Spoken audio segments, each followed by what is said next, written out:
वालेकुम fourth class.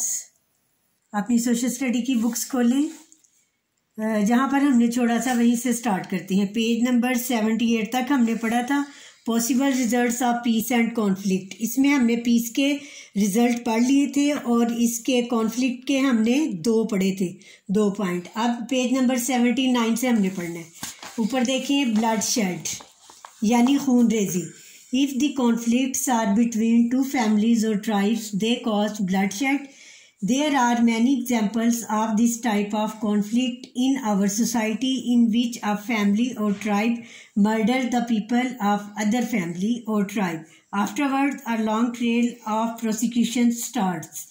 जी, इसका मतलब ये है कि अगर लड़ाई झगड़ा 2 ख़ानदानों या कबीलों के दरमियान में हो तो वो खून रेजी की वजह बनता है। हमारे माशरे में इस किस्म की बहुत सी मिसालें हैं जिसमें ख़ानदान के लोग या कबीलों के लोग एक दूसरे को कत्ल करते हैं और उसके बाद ये सिलसिला लंबा होता जाता है। दूसरा इसका पॉइंट है सिविल वार यानी खाना जंगी।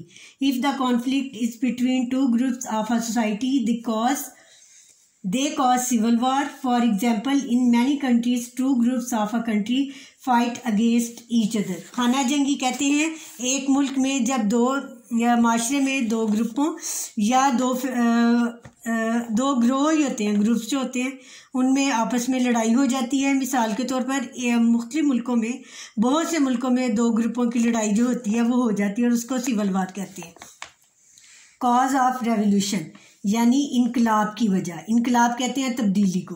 If the conflict in a country goes on growing and increasing they may cause revolution. The Iranian revolution 1979 is a good example of it.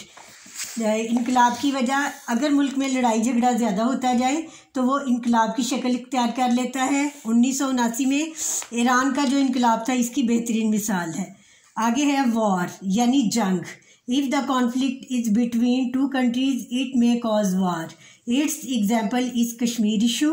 Pakistan and India have fought 3 wars on this issue. Many precious lives are lost in these wars. जंग civil वार जो होती है ये मुल्क में होती है 2 ग्रोहों के दरमियान, 2 ग्रुप्स के दरमियान। वार जो होती है ये 2 मुल्कों के दरमियान में होती है जो जंग होती है। और इसकी सबसे बेहतरीन मिसाल जो है ये कश्मीर इशू, मसला कश्मीर है, जिसमें पाकिस्तान और भारत के दरमियान में 3 जंगें लड़ी गई थी और इसमें बहुत ज़्यादा कीमती जानें ज़ाया हुई थी। ठीक है, अब हम इसका क्वेश्चन करते हैं। देखिए पेज नंबर 81 पर। पेज नंबर 81 पे पहला हमने सवाल कर लिया था, डिफाइन द टर्म पीस। आज हमने करना है what are the possible results of peace and conflict. Peace और कॉन्फ्लिक्ट, अमन और लड़ाई झगड़े के मुमकिन जो नताइज हैं वो क्या होते हैं, इनके हम करेंगे टॉपिक्स करेंगे। ये देखिए, ये लॉन्ग क्वेश्चन है, ऐसे आपने करना है। डेट लिखनी है, होमवर्क लिखना है, चैप्टर नंबर लिखना है। Unit number 13 peace and conflict इसका टॉपिक है। Question number 2, what are the possible results of peace and conflict.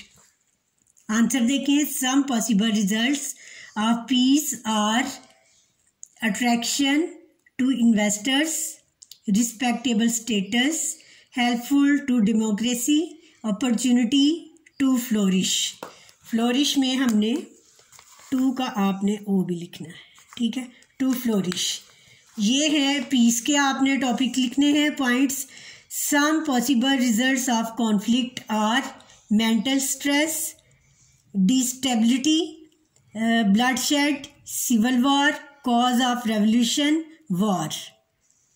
ये आपका लॉन्ग क्वेश्चन है, स्पेलिंग्स के साथ इसको याद करना है। सोशल स्टडी की कॉपी के ऊपर लिखना है और याद करना है। अल्लाह हाफिज़।